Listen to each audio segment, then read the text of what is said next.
Breaking news today. A representative from Meta is wanted by Russia. An official Russian government database shows that Andy Stone, a spokesman for Meta, is on a wanted list maintained by the Russian Interior Ministry. The significance: earlier this week, Russian state news agency TASS said that Stone, who is the director of Meta Communications, was wanted under an article of the Criminal Code of the Russian Federation.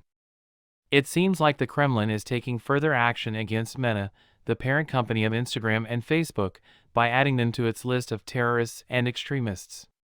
Stone was ordered to be arrested in absentia earlier this month for aiding terrorism, according to Mediazona, an independent Russian news outlet co-founded by two members of the Russian protest band Pussy Riot. The listing was first reported by Mediazona. Not much information about Stone's case was made public right away. A high-level overview: Meta declared that it would be restricting the access of Russian state-sponsored media on its platforms following Putin's army's full-scale invasion of Ukraine in February 2022. In an effort to limit free speech, the Kremlin quickly began blocking Meta platforms and other Western sites. Access to the sites is currently limited to Russian users using VPNs. Axios was unable to get a comment from Meta representatives right away, with $255 million set aside to implement stringent visa requirements. Individuals released from immigration detention will be subject to more scrutiny. The High Court's recent ruling that indefinite detention is unlawful led to the release of nearly 140 detainees.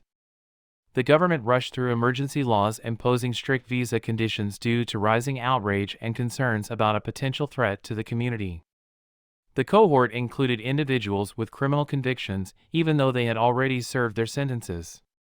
Regional response teams and personnel will be funded at $88 million to investigate violations of these conditions by the Australian Federal Police.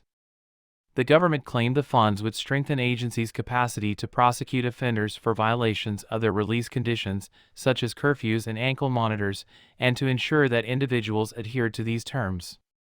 Making tight laws tougher and strict laws stricter were the government's stated goals, according to Immigration Minister Andrew Giles. "We're doing all we can to ensure these strict rules are robust and enduring and will withstand legal challenges so we can maintain community safety," he stated to the media on Monday.